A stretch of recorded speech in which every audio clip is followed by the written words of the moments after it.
జాతీయవాద జర్నలిజానికి అసలైన వేదిక నేషనలిస్ట్ హబ్ ని సబ్స్క్రైబ్ చేసుకోండి. నోటిఫికేషన్స్ కోసం బెల్ ఐకాన్ పై క్లిక్ చేయండి. ఢిల్లీ లిక్కర్ కుంభకోణం కేసులో కేజ్రీవాల్ను ఈడీ అరెస్ట్ చేసింది. ఢిల్లీకి సీఎం అయిన కుంభకోణంలో పాల్పంచుకున్నందుకు ఆయనను విచారించడానికి అరెస్ట్ చేసింది. ఇప్పటికే విచారణకు సంబంధించి 9 సార్లు నోటీసులు పంపినా వినలేదు. అందుకే ఆయన్ను అరెస్ట్ చేసైనా సరే విచారించాలని ఈడీ అనుకుంది. ఇందులో భాగంగానే కేజ్రీవాల్ను అదుపులోకి తీసుకుంది. ఈ క్రమంలో కోర్టు ముందు ఆయనను ప్రవేశపెట్టింది. కోర్టు కూడా కేజ్రీవాల్ను విచారించే వరకు బెయిల్ ఇవ్వాల్సిన అవసరం లేదనుకుంది. దీంతో ప్రస్తుతం ఆయన జైల్లోనే ఉన్నారు. పదవిలో ఉండగా అరెస్ట్ అయిన ముఖ్యమంత్రులంతా తమ పదవికి రాజీనామా చేసి ఇతరులకు అప్పగించాక అరెస్ట్ అయ్యారు. కానీ కేజ్రీవాల్ మాత్రం తన సీఎం పదవిని అట్టిపెట్టుకున్నారు. జైల్లో నుంచే పాలన సాగిస్తానన్నారు. అయితే భారత్లో సీఎంలు అరెస్ట్ కావడం కొత్తేమీ కాదు. కొన్ని దశాబ్దాలుగా ప్రజల్లో ఎంతో పేరున్న వ్యక్తులు పదవిలో ఉండగా అరెస్ట్ అయిన వారు ఉన్నారు. కానీ కేజ్రీవాల్ అరెస్ట్ కాగానే అంతర్జాతీయంగా ఆయనకు మద్దతు లభించింది.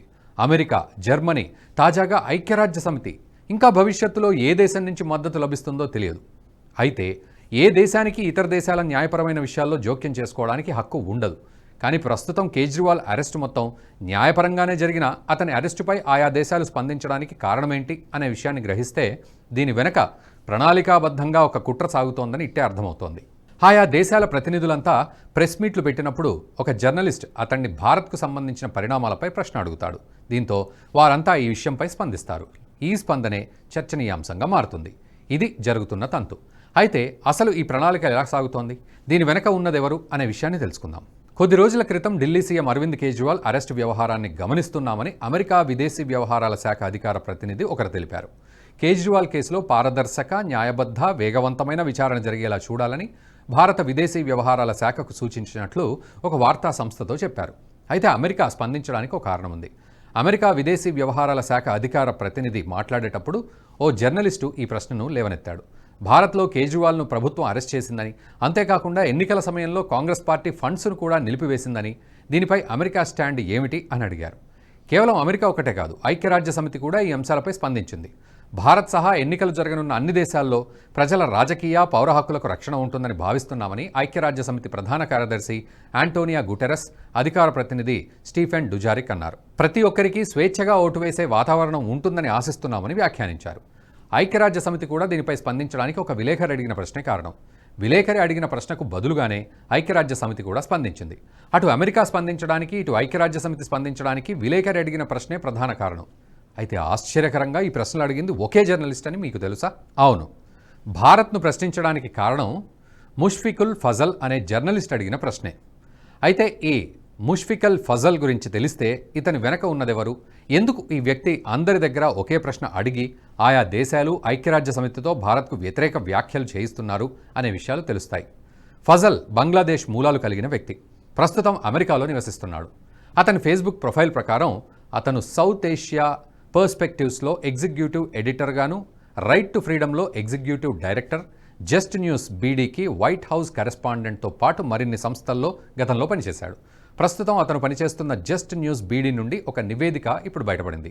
ఈ నివేదిక ప్రకారం బంగ్లాదేశ్ ప్రభుత్వం ఫ్రాన్స్కు చెందిన కార్యకర్త డాక్టర్ పినాకీ భట్టాచార్యతో కలిసి డిజిటల్ సెక్యూరిటీ యాక్ట్ కింద ముష్ఫికుల్ ఫజల్పై కేసు నమోదైంది. అంతేకాదు 2022 నవంబర్లో ఢాకా మెట్రోపాలిటన్ పోలీస్కి చెందిన కౌంటర్ టెర్రరిజంతో పాటు ట్రాన్స్నేషనల్ క్రైమ్ డిపార్ట్మెంట్ కూడా ముష్ఫికుల్పై కేసు నమోదు చేసింది. ఈ 2 కేసుల్లో ఫజల్ పరారీలో ఉన్నాడని బంగ్లాదేశ్ క్రైమ్ బ్యూరో రికార్డుల ద్వారా తెలుస్తోంది. 2015లో బంగ్లాదేశ్ ప్రభుత్వం నిషేధించిన వెబ్ పోర్టల్ను ముష్ఫికుల్ ఫజల్ అక్రమంగా నడుపుతున్నాడని అదే ఛార్జ్షీట్ ద్వారా తెలుస్తోంది. సొంత దేశంలోనే ముష్ఫికుల్పై దేశద్రోహ కేసుల కింద నేరారోపణలు ఉన్నాయి. ఏకంగా యాంటీ టెర్రరిజం డిపార్ట్మెంట్లోనే అతనిపై నేరాభియోగాలున్నాయంటే సొంత దేశంలోనే ఉగ్రవాదానికి సంబంధించి కార్యకలాపాలు నడుపుతున్నాడనే విషయం అర్థమవుతుంది. ఈ ముష్ఫికుల్ ఫజల్కు జమాతే ఇస్లామీతో కూడా సంబంధాలున్నాయి. జమాతే ఇస్లామీతో పాటు బంగ్లాదేశ్ నేషనల్ పార్టీలు ఫజల్ అన్సారీకి చెందిన రైట్ టు ఫ్రీడమ్కు నిధులు అందుతున్నాయి. సోషల్ మీడియాలో జమాతే ఇస్లామీకి సంబంధించిన ప్రచారాన్ని ముష్ఫికుల్ ఫజలే చూసుకుంటాడని తెలుస్తోంది. దీనికి తోడు కొద్ది రోజుల క్రితం బంగ్లాదేశ్లో ఎన్నికలు జరిగాయి. అందులో అప్పటి వరకు అధికారంలో ఉన్న షేక్ హసీనా నేతృత్వంలోని ఆవామీ లీగ్ను గద్దెదించడానికి అమెరికాకు చెందిన డెమోక్రాట్స్తో కలిసి పనిచేశాడని తెలుస్తోంది. అమెరికా అధ్యక్షుడు జో బైడెన్ కుమారుడు హంటర్ బైడెన్తో కలిసి బంగ్లాదేశ్లో బీఎన్పీ పార్టీని అధికారంలోకి తీసుకురావడానికి ప్రయత్నించాడు. ఆ దేశంలో విదేశీ శక్తులను ఆహ్వానించడం ద్వారా అక్కడ ఎన్నికలను ప్రభావితం చేయడానికి ముష్ఫికుల్ ఫజల్ ప్రయత్నించాడు. ఇక ఇన్ని నేరాలు చేస్తున్న వ్యక్తికి భారత్తోనూ సంబంధాలున్నాయి. ముఖ్యంగా మన దేశంలోని తిండి తింటూ మన దేశానికే వ్యతిరేకంగా పనిచేసే ది వైర్ వంటి పత్రికల్లో సంబంధాలున్నాయి. చాలాసార్లు ది వైర్ సంస్థకు ఫజల్ కథనాలు కూడా రాశాడు. అంటే ది వైర్ వంటి సంస్థల్లో వచ్చే ఆర్టికళ్లను బంగ్లాదేశ్లో ఉగ్రవాద కార్యకలాపాలకు పాల్పడిన వారు రాస్తూ ఉంటారన్నమాట. ఇటువంటి వ్యక్తులు ప్రశ్నల్ని కావాలని అడగరు. దీని వెనక ఒక ప్రణాళిక ఉంటుంది. ముఖ్యంగా అమెరికా, ఐక్యరాజ్యసమితి, జర్మనీ వంటి దేశాలకు మన దేశంపై స్పందించాలని కుతూహలంగా ఉంటాయి.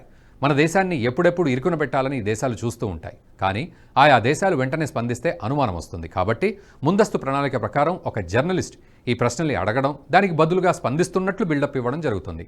అయితే ఆయా దేశాలు స్పందిస్తే భారత్ చూస్తూ ఊరుకుంటుందా? ఇప్పుడున్నది మోదీ ప్రభుత్వం. ఒకప్పుడు కాంగ్రెస్ ప్రభుత్వం అయితే ఓ దేశం ఇలా అన్నదని, అది తప్పు అని, తమ దేశంలో ప్రజాస్వామ్యం బాగానే ఉందని ఆయా దేశాల పేర్లు కూడా ఉటంకించకుండా చెప్పేది. కానీ ఇప్పుడున్నది మోదీ ప్రభుత్వం.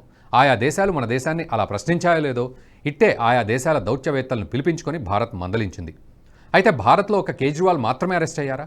సరిగ్గా ఇటువంటి అవినీతి కేసులోనే కొద్ది రోజుల క్రితం జార్ఖండ్ సీఎంగా ఉన్న హేమంత్ సోరెన్ను దర్యాప్తు సంస్థలు అరెస్ట్ చేశాయి. హేమంత్ సోరెన్ను అరెస్ట్ చేయడానికి వస్తున్నాయని తెలియడంతో అతను అజ్ఞాతంలోకి వెళ్ళిపోవడం, ఆ తర్వాత సీఎం పదవికి రాజీనామా చేసి దర్యాప్తు సంస్థల దగ్గర లొంగిపోయారు. ఇదంతా జరిగి సరిగ్గా నెల రోజులు కూడా కాలేదు. హేమంత్ సోరెన్పై ఆయా దేశాలు అస్సలు స్పందించలేదు. దీనికి కారణమూ లేకపోలేదు. కేజ్రీవాల్ ఆయా దేశాలకు బాగా కావాల్సిన వ్యక్తి. ఆయా దేశాలు పన్నే కుట్రలకు కేజ్రీవాల్ పరోక్షంగా ఉపయోగపడతాడు. కేజ్రీవాల్కు అమెరికా బిలియనీర్ జార్జ్ సోరోస్కు దగ్గర సంబంధాలున్నాయి. అతనికి చెందిన స్వచ్ఛంద సంస్థల నుంచే కేజ్రీవాల్కు చెందిన ఫోర్డ్ ఫౌండేషన్కు గతంలో ఎన్నో నిధులందాయి. ఇవన్నీ కేజ్రీవాల్ పార్టీ పెట్టడానికి ఉపయోగపడ్డాయని అభియోగాలున్నాయి. దీనికి ప్రతిగా అమెరికా అనుకున్నట్టు కేజ్రీవాల్ పనిచేస్తూ వచ్చాడు. తాజాగా అతన్ని ఢిల్లీ లిక్కర్ స్కామ్లో ఈడీ అరెస్ట్ చేయడంతో అమెరికా కుట్రలకు పావు లేకుండా పోయింది. అందుకే ప్రస్తుతం కేజ్రీవాల్ను అరెస్ట్ చేయగానే అమెరికా కూడా స్పందించింది. ఈ వీడియో మీకు నచ్చినట్టయితే లైక్ చేయండి, 10 మందికి షేర్ చేయండి. అలాగే కామెంట్ల రూపంలో మీ అభిప్రాయాలను మాతో పంచుకోండి. Nationalist hub group of channels ను సబ్స్క్రైబ్ చేసుకుని తెలుగునాట జాతీయవాద జర్నలిజాన్ని ప్రోత్సహించండి. ఈ వీడియో కింద ఉన్న బెల్ ఐకాన్ పై క్లిక్ చేయడం మర్చిపోవద్దు.